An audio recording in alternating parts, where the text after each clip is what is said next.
Welcome back to Crystal Clear on the Roundtable. I'm Vox, and as we all know, rose quartz is pink diamond. Whoa, it's been a very long time, and that still sounds kind of weird to say out loud. But by now, we've all accepted it, come to terms with it, and excited to see what the show has in store for us for the future. And while we're in the midst of the Steven Universe hiatus, in a world after Change Your Mind, and before the Steven Universe movie and a season 6, today we're going to go back and look at all the instances where this major plot point was foreshadowed. Guys, I started writing this video when A Single Pale Rose first aired. It's taken a long time. Trust me guys, there's a lot of it. All the way in the beginning up until the episode before the grand reveal. Mostly in chronological order. Now the Crewniverse has had this plot point planned out before the show even went to production. So even if some of these seem way too out there, keep in mind, this was a game in the works for the last 5 years. Alright everyone, the first thing I want to point out is Rose's battle flag. A symbol of the Crystal Gems during the rebellion, this made multiple appearances throughout the series, and surely we'll have more to come. While this flag's most prominent feature is the stylized rose in the center, crisscrossed by stems with thorns on them, another notable detail are the pink diamonds behind the flower. It was a very much in-your-face, front and center nod that rose quartz was hiding our true identity as pink diamond. It's neat that there's a total of 4 darker shades of pink diamonds, as 4 matriarchs make up the Great Diamond Authority. With Rose's secrets out, I wonder if any characters will ever acknowledge this. More on Rose's flag later. Going into the series proper, let's examine the first episode of the series, Gem Glow, specifically revisiting the Cookie Cat anthem. I don't think I need to point out this song served as foreshadowing for the true nature of the series and its characters, but 2 lines in particular takes on a whole new meaning. For consistency's sake for such a short song, we can incorporate most of the important lyrics. Oh, he's a frozen treat with an all-new taste because he came to this planet from outer space, a refugee of an interstellar war, but now he's at your local grocery store. He came to this planet from outer space, a refugee from an interstellar war. Of course, this refers to Garnet, Pearl, and Rose being refugees from Homeworld, and the gem war that Rose created. Now he's at your local grocery store, being the fact that Steven lives with them, right by Beach City. The whole new meaning comes with, he's a frozen treat with an all-new taste. It could be a wink at Pink Diamond creating the rose quartz identity. All new taste, all new form, all that jazz. The other line is, he left his family behind, coming in at the end of the song. We now know that by faking her death and assuming the role of rose quartz full time, Pink Diamond abandoned her own family. Yellow Diamond, Blue Diamond, and White Diamond. Not to mention when you look at the Cookie Cat, it's half vanilla, half strawberry, which you could argue could also be the color schemes for rose quartz and pink diamond respectively. It could also symbolize Steven's human half and gem half, which is a lot more literal in Change Your Mind. Also in Gem Glow, when Steven asks Amethyst to move over so he can summon his weapon, Amethyst responds with, "Alright, your highness." Laser light cannon's foreshadowing was very cheeky compared to most. Steven's crawling through Greg's messy garage, searching for the episode's titular MacGuffin when he accidentally shatters a photo of his parents. Funny how the cracks only formed around Rose, in a framed photo. Much like how she framed herself for shattering, herself. That sounds so weird out loud. Also, Laser Light Cannon introduces Steven's obsession with Frybits. The Frybits in general could have been an elaborate foreshadow to the fact Pink Diamond consumed, or at least put in her mouth, bits of gem shards she created to fake her death once Pearl poofed her. This is one of those could be stretching it moments, but if it fits, I sits. Although, who doesn't love Frybits? After I got hardcore in the Steven Universe, I started making Frybits out of potatoes weekly, almost daily for a while. It's been a good year or so since I've done it, but man, they're just so addicting and so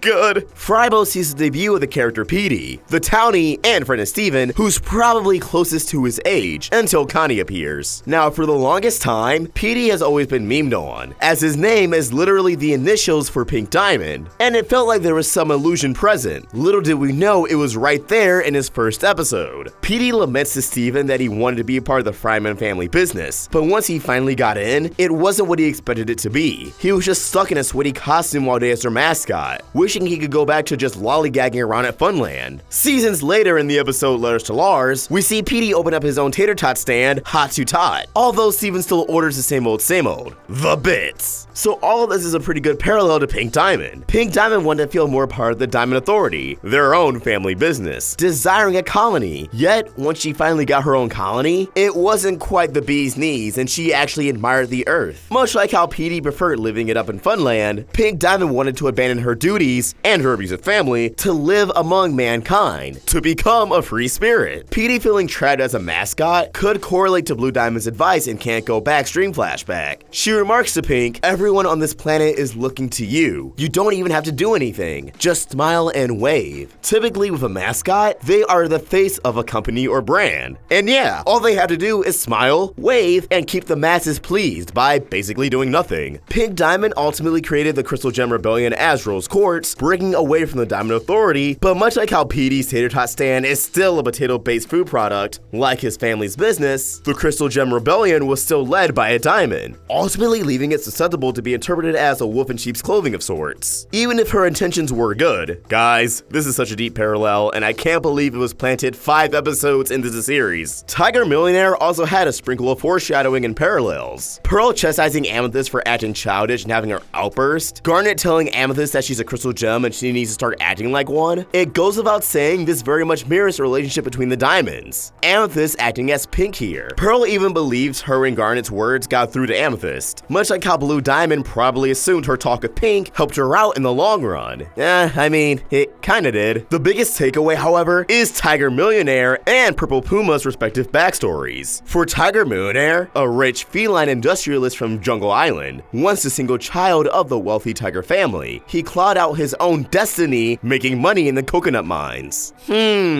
Rich industrialist, someone who's involved in the ownership or management of industry, like the diamond colonies, and maybe Tiger Millionaire creating his own destiny sounds familiar. For Purple Puma, she was the wildest cat in the jungle, so wild the other cats couldn't take it, so he went to look for somewhere else he fit in, somewhere with other people who felt misunderstood. I don't think I need to spell that out, but that's Pink Diamond to a T. Moving on to Steven's Lion. Steven's Lion introduces everyone's favorite magic pink animal, lion. In real life, lions are often associated with royalty and being dubbed as the king of the jungle. It makes sense from a writing standpoint to pair up Pink Diamond with a majestic animal, or 7, but lion's the one that matters the most. Love ya, buddy. Giant woman. This one is kind of debatable, but in the iconic titular song, Steven states, "But if it were me, I'd really want to be a giant woman." These lyrics correlate with the fact he is the reincarnation of Pink Diamond, who was, relative to human scale, a giant woman much larger than him. So Many Birthdays is our first real landmark of associating Steven with the imagery of royalty. His annual birthday suit is that of a king's outfit, complete with a cape and crown. This image correlates to Pink Diamond, a gem matriarch, royalty on Homeworld. Steven the Sword Fighter has minor allusions to Pearl shapeshifting to stage Pink Diamond shattering, as her Hollow Pearl stabs her with a sword, poofing her, similar to how Pearl, as Rose Quartz, poofs Pink Diamond with a sword. We also have Hollow Pearl cutting down a pink tree in Pearl's room. These might be a reach, but let us know what you think in the comments. Lion 2 the movie has a very much in-your-face moment with a detail a lot of true believers picked up on years ago. Within Rose's armory is a giant penny, an obvious nod to Batman. He has a giant penny in his own cave.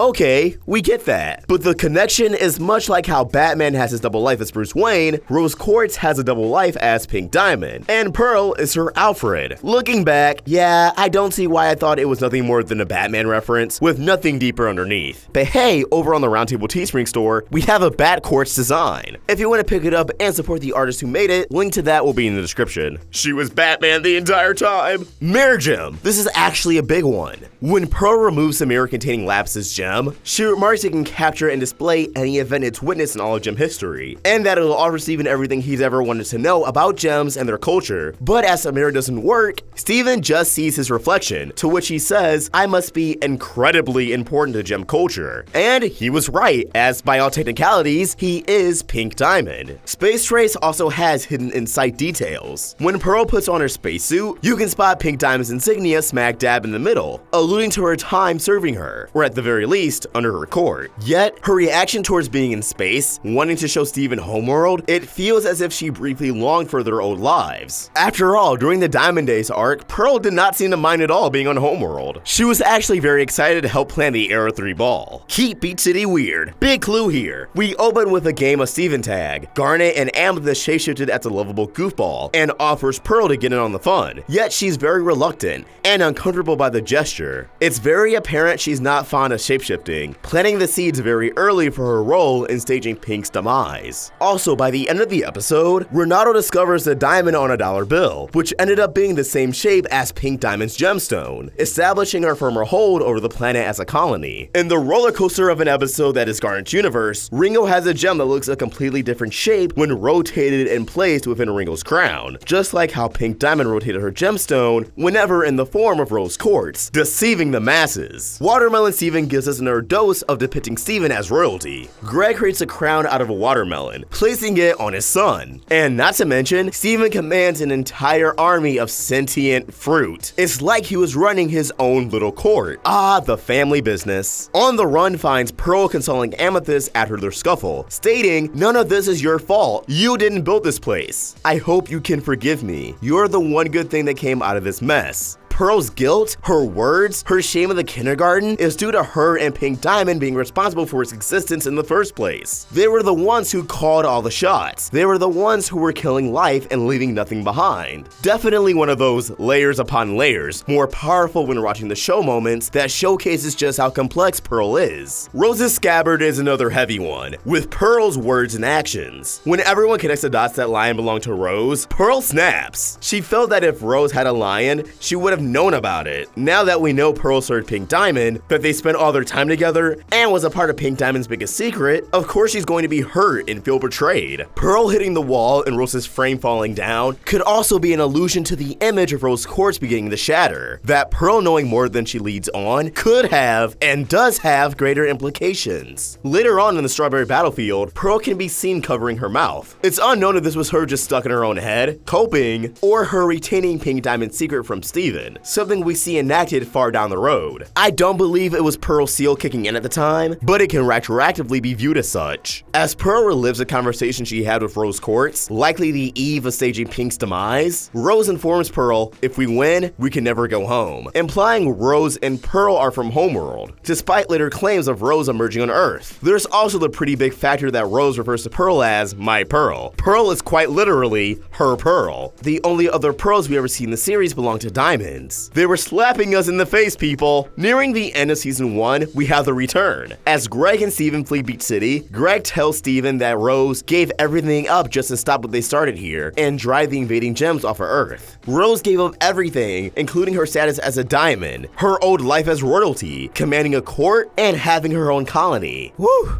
Before we continue, I just wanted to thank you guys for watching this far and tell you that videos like these take a while to make. Obviously, they're longer than our typical fanfare, but we want to make longer videos like this. So we're asking for your support. If you could consider helping us out over at patreon.com/roundtablevids. We would love to be financially stable enough to grow our team and make more well-researched videos like this. It's a lot of fun to do. Now, we have a lot of perks, including a shout out. If you ever wanted to be shouted out in a video, Patreon's a great way to do it. So head over there. Look at the various tiers and see which one suits you best. Even just $1 goes far. So link to that will be in the description. Alright, now back to the foreshadows. Attack the light! Yes, the video game itself has some foreshadowing. The light prism is only supposed to be activated by a very powerful gem, and then it's activated by Steven. Well, of course someone who possesses a diamond gemstone is going to be considered a powerful gem. All jokes aside, I really dig this foreshadowing. Moving into season 2, where the foreshadowing begins to unwind a bit, say Uncle. Yes, the Uncle Grandpa crossover. When Uncle Grandpa examines Steven's gemstone, he remarks, "You should make sure you get this thing polished at least twice a year." In real life, diamonds, alongside other jewelry, are recommended to get polished once or twice a year. Now, the Crewniverse has been kind of iffy on this one, as they directly addressed it on the Stevenverse podcast, but I'm going to stand by it, even if it works retroactively. Sworn to the sword. Big one here that's hidden in plain sight. Pearl is shown to be right-handed in combat, while Rose Quartz is shown to be left-handed. If we flash forward to Your Mother and Mine in season 5, the silhouette of Rose that shatters Pink Diamond uses her right hand, giving away that Pearl indeed shapeshifted into Rose Quartz to stage the shattering. We'll come back to Your Mother and Mine later, but finishing out Sworn to the Sword, Garnet informs Steven of Pearl's dedication to his mother during the Gem War, Pearl putting Rose Quartz over logic, consequence, and her own life. This has two stronger implications revisiting everything. Pearl was Pink Diamond's pearl, so it's instinctive for her to do everything to protect her. But also, if Rose was pooped at any point during the war, her gemstone would have been revealed to be Pink Diamond's. The secret would have been out. So, kudos to Pearl. She really had everything covered. We need to talk. Towards the climax of Greg's storytime flashback, a few alarming things rise from his conversation with Rose. First off, Greg yelling at Rose to talk to him like a real person, to which Rose pauses and responds with, "I'm not a real person." At first glance, this is just Rose referring to the fact she's a gem. They aren't human. They wouldn't consider themselves as people. But now it could be Rose referring to the fact that her current identity is one of deception. Rose Quartz is arguably not a real person. Pink Diamond is. Greg also questions if Rose ever misses home, to which Rose states she never does, hammering in that Rose is not native to Earth, but homeworld. Cry for help. The beginning of the Sardonyx arc, eh? In particular here, I'd like to focus on Sardonyx and her shoes, which, wouldn't you know, have pink diamonds on them. I wonder how Garnet's half of the fusion felt about that. Maybe something like, those are a nice touch. It's like wearing the blood of our enemies. Sadie song. The song, Haven't You Noticed I'm a Star, has some pretty big allusions towards Pink Diamond. I can't help it if I make a scene. Stepping out of my hot pink limousine, I'm turning heads and I'm stopping traffic. When I pose, they scream, and when I joke, they laugh. I think we can all equate making a scene, stepping out of a pink limousine, to Pink Diamond stage shattering occurring right outside her pink palanquin. Or, alongside the rest of the lyrics, just how, as a diamond, she had a court who adored her and praised her every single move. Diamonds travel in their palanquins, so it makes sense her entourage would follow and praise her. Back to the barn. When observing Pearl, Peridot deduces that Pearl is a fancier model, asking who does she belong to before defecting from Homeworld. Peridot was right on the nose, as Pearl was custom made for Pink Diamond, definitely making her a fancier gem than most on Homeworld. Steven's birthday. Aside from more images of royalty in Steven's birthday section of Greg's photo album, he has a very interesting line of dialogue when he begins to struggle maintaining his older form. If I can just keep this up for the rest of my life, no one will suspect a thing. Like mother, like son, huh? Pink Diamond was able to take on a different form as Rose Quartz. And, well, yeah, she got away with it. No one noticed. It could have been great had some foreshadowing I picked up on and willingly ignored the first time around. When the gems arrive on the moon base, Steven takes the lead traversing up the stairs, to which Peridot remarks, "We're literally walking in the footsteps of the diamonds." Who's the one walking in front of you, Perry? Shortly after, when Steven sits in the control panel's chair, Peridot remarks, "That chair is only for the elite gems. You can't go around sitting where an elite would sit." But Steven says, "Well, they aren't here now, right?" Actually, Steven, an elite is in that spot at that very moment. It's you! Heading into season 3, Steven floats. As Steven ascends into the sky, he passes a white and pink airplane, with 3 diamonds on the exterior and 4 diamonds on the vertical stabilizer, the latter of which are 4 different shades. The plane itself reads, "Da War Airlines," which you could easily say aloud and get, "The War Airlines," referring to the event of the gem war itself, and of course, Pink Diamond's role in all of it. Mr. Greg, the highly acclaimed musical episode. During Pearl's iconic musical number, It's Over, Isn't It?, in the bridge of the song, she recites war and glory, reinvention, fusion, freedom, her attention. Whoa, whoa, whoa. Reinvention? After war and glory? Yes, I believe this is a nod to Pink Diamond reinventing herself as Rose Quartz, resulting in her self-proclaimed gem war, which saw a victory, where Pink became Rose full time. There's also an interesting parallel in the song Both of You, with Steven assuming a pink tint, Pearl a blue tint, and Greg a yellow one. The situation mirrors Yellow Diamond and Blue Diamond's relation to Pink under a different context. Monster reunion. While this isn't necessarily Pink Diamond being Rose Quartz foreshadowing, the partially healed Centipedal's diamond insignia is covered up, hiding which court she's under. But we can infer from the fact that she's assigned to Earth to begin colonization that she does indeed serve Pink Diamond, which is confirmed in Leg's Creator Homeworld. Greg the babysitter. During Rose's monologue on how gems are made and their purpose, she remarks that when they emerge from the ground, that's who they're supposed to be forever. Yet she doesn't acknowledge that the crystal gems deter from that idea, as it begins to cross into the idea that there's more to Rose Quartz than meets the eye. Bismuth. With all the insane revelations in this episode that still give me chills, this episode introduces the fact that Bismuth designed Rose's sword for a fair fight, that it can destroy a gem's physical form projection, but never the actual gem itself. Thus, a gem cannot be shattered from Rose's sword. Earthlings. Jasper shames the crystal gems for coming out misshapen, to reshape themselves outside of their purpose, and to defend the Earth, calling all of that a disgrace, when all of that describes Pink Diamond and her evolution into Rose Quartz. You know, Jasper's diamond. Well, we can't prove she came out misshapen, but she's she's certainly smarter than all the other diamonds. Also, can we just roll that voice clip from the climax again? My diamond! Your diamond!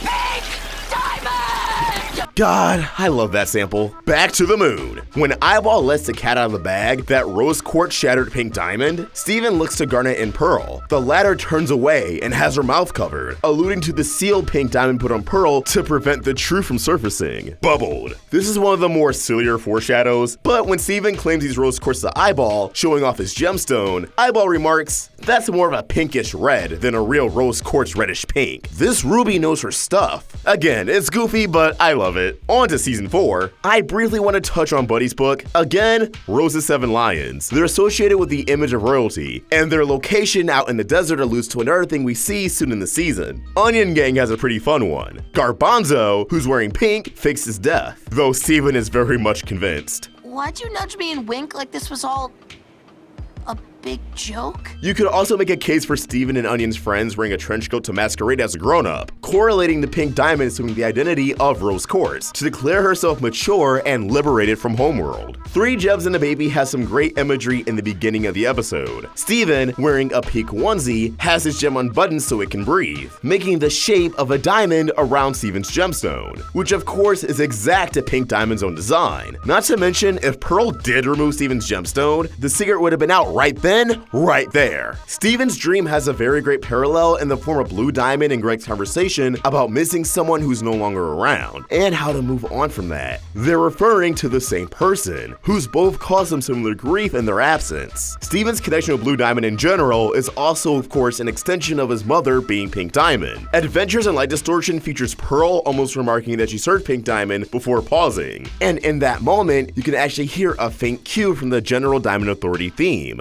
When I still served Homeworld. That Will Be All introduces the bubbled rose quartzes, which Steven asks who they've been bubbled by. Yet, it could have only really been Pink Diamond, meaning she accounted for what would happen once she staged her demise. Storm in the Room has Steven staring at a picture of his mom when he says aloud, "I just want to know you, the real you." And his entire rant towards her in the episode's climax has even deeper meanings when you revisit the scene after the reveal. Lion 4 alternate ending. In the very beginning of this episode, as Steven tries to decipher his mother's message, he remarks, "I Bitey Asia? I Bitey Asia could mean something. Maybe I'm supposed to go back to Asia and bite something?" Which could allude to Pink Diamond creating fake gem shards and swallowing them in Asia. On that note, Pink consuming fake shards may be why Pearl has such a great opposition to eating. Later in Line 4, we also go to Rose's landfill, which is built around Pink Diamond's leg ship. In hindsight, this should have been the final confirmation. Why else would Rose choose this ship to set up storage? Concluding season 4 with I Am My Mom, when Steven turns himself into Homeworld, Pearl cries out to Steven one last time before covering her mouth. With everything we know now, it's likely Pearl wanted to confess everything and anything right there before Steven departed to Homeworld, but due to the seal, was unable to. Alright, season 5, almost done guys, the trial. Not sure if this was intentional, but after Steven proclaims himself as Rose Quartz and his gemstone has a quick focus shot, both Blue Diamond and Yellow Diamond have very peculiar reactions, as if the gemstone is a bit more familiar to them than they originally thought. And of course, almost everything in the trial unravels the notion of Pink Diamond being assassinated by a Rose Quartz, all the way down to Blue Zircon stating that another diamond had to be the one responsible for Pink's shattering. After all, in real life, only a diamond can shatter a diamond, or like a sledgehammer. Lars's head. Once Lars is resurrected, not only does he have a similar color scheme to Pink Diamond, but he bows before Steven, as our protagonist returns to Earth through Lars's head, as if it was a knight bowing before a king. Gemcation. Aside from Pearl's reflexes covering her mouth, preventing her from telling the truth about Pink Diamond to Steven, in Garnet's brief war flashback, where the crystal gems combated against Pink Diamond, Rose isn't present. Well, I mean, she's right there, but as Pink Diamond. Jungle Moon. Alright, so beyond Steven tapping into Pink Diamond's memories, the fact Yellow Diamond takes the form of Priyanka, while Steven is fused as Stevani, and Stevani taking the place of Pink Diamond, was a pretty big indicator of both Pink Diamond's identity and her relationship with Yellow Diamond and Blue Diamond. Your mother in mind. Beyond what we mentioned earlier, when addressing the various rumors of Rose Quartz, Fluorite states, "Don't be silly. basically, Rose Quartz isn't real. Which, I mean, she's not wrong. Garnet's entire flashback is stylized until the diamond's corruption attack, which indicates most of the flashback is fabricated. It's not reality, hence why it's not in the show's usual art style. Not to mention, none of Pink Diamond's dialogue in the flashback is faithful to the character we actually know and adore. Pink Diamond's hair in the flashback is also very reminiscent of the Rose Quartz flag. And of course, the huge irony of Steven worrying about Pink Diamond still being out there, and Garnet retorting that Rose ensured Pink was long gone. And finally, last but not least, can't go back. When Steven taps into Pink's memories one last time prior to the big reveal, Blue states, "As long as you are there to rule, this colony will be completed," planting the seeds in Pink's mind to stage her shattering. A light bulb also went off in Pink's head, realizing, if I'm not here, then the colony will be no more. And we all know how that turns out. Okay, we did it. All the foreshadowing we could find in the series, but there's a few more details I'd like to point out. In the pilot of the series, the gems had a colored ring around their gem that seemingly responded to the rank. Pearl having a bronze ring, Amethyst having a silver ring, and Steven having a gold ring. But why would Steven have gold if Amethyst, another quartz, has a silver ring? Gold should only belong to the diamonds. Steven and Pink Diamond have the same hairstyle, down to the 5 little bumps. And of course, Steven's gem resembles a brilliant cut diamond, which a lot of people used as evidence for this series' validity after Jungle Moon aired, convinced this was how Pink shapeshifted her gem as Rose Quartz. And well, they were right. And that brings us to a close. What did you guys think? Did we miss any foreshadowing? Let us know in those comments below. And now I'll give a special thanks to a lot of sources I use to double check and just find other things I might have missed. So I'll link all those sources in the description and pinned comment. And you can tweet your thoughts at Roundtable Vids and in my own account at OstricFox. We're also on Instagram. Help the Roundtable grow by either becoming a member of this channel or supporting us over at Patreon. Link in the description. If you enjoyed this video, please throw it a like and subscribe to the Roundtable so you never miss any great cartoon content. Thank you for watching, and I hope you have an awesome day. OstricFox out.